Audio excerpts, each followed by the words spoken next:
બનાસકાંઠા જિલ્લાના થરાદ નગરમાં વર્ષોની પરંપરા મુજબ થરાદના સેણનગર સોસાયટી રાજપૂતવાસ તેમજ મહાવીર જૈન દેરાસન પાસે તેમજ ચાચર ચોક હનુમાન મંદિરની બાજુમાં પરંપરાગત મુજબ હોલિકા દહન કરવામાં આવે છે અને થરાદના અનેક વિસ્તારોમાં પણ હોલિકા દહન કરવામાં આવે છે। એક ઊંડો ખાડો કરી તેની અંદર 4 માટીના કળશમાં રૂપિયો, 2 રૂપિયા, 5 રૂપિયા એમ અલગ અલગ સિક્કા મૂકવામાં આવે છે। તેના ઉપર એક માટીનો મોટો કળશ લઈ અને તેમાં પાણી ભરી ચારેય કળશ ઉપર મૂકવામાં આવે છે। તેને જમીનમાં દફન કરવામાં આવે છે, જેમાં આવનારા 5 વર્ષનો ચોમાસાનો વરસાદ વર્તારો જોવાની પરંપરાગત પ્રથા જ રહેલી છે।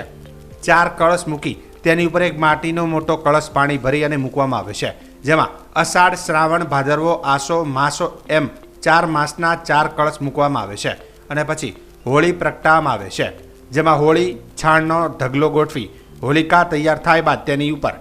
એક સફેદ અને એક લાલ કાપડની એક લાકડાનો ડોકા ઉપર ઢગલાની વચ્ચે ધજા રાખવામાં આવે છે। ત્યારબાદ હોલિકા પ્રગટ કરવામાં આવે છે અને હોલિકા આપ પ્રગટ થયા બાદ હોલિકાની વરાળથી ધજા કઈ દિશામાં પડે તેના ઉપરથી નક્કી કરવામાં આવે છે કે આવનાર વર્ષમાં આ દિશામાં વરસાદ સારો આવશે તેવી માન્યતા છે। જેમાં બીજા દિવસે જ્યાં હોળી પ્રગટાવવામાં આવી હોય તે સ્થળે જઈને જમીનમાં દફન માટીના કળશ બહાર કાઢે છે અને તેમાંથી કયો કળશમાં કેટલો સૂકો કે કેટલો લીલો છે તે આધારે ચોમાસાના 4 મહિનામાં કેટલો વરસાદ પડશે તેનું અવલોકન કરી જાહેર કરે છે। કેટલાક જાણકારો તો હોળી પ્રગટાવ્યા બાદ તેની ધજા પડ્યાની દિશા જોયા પછી પણ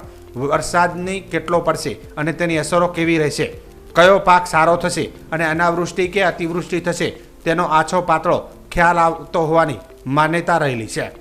જેમાં નવા યુગલોએ લગ્ન કર્યા હોય તો તેવા યુવકો પ્રથમ હોળી માતાજીના દર્શન કરી હોલિકા પ્રગટ થયા બાદ લગ્નમાં જે પણ કપડાં પહેર્યા હોય તે જ કપડાં પહેરી હાથમાં તાંબાનો પાણીથી ભરેલો લોટો અને શ્રીફળ હાથમાં તેમજ તલવાર હાથમાં રાખી અને હોળી પ્રગટ થયા બાદ ચારે બાજુ 4 મંગળ ફેરા ફરી પ્રદક્ષિણા કરી અને શ્રીફળને હોલિકામાં હોમી દેવામાં આવે છે। હોલિકાના 1 મહિના પહેલા પશુપાલકો પોતાના ઘરે છાણા બનાવવામાં આવે છે।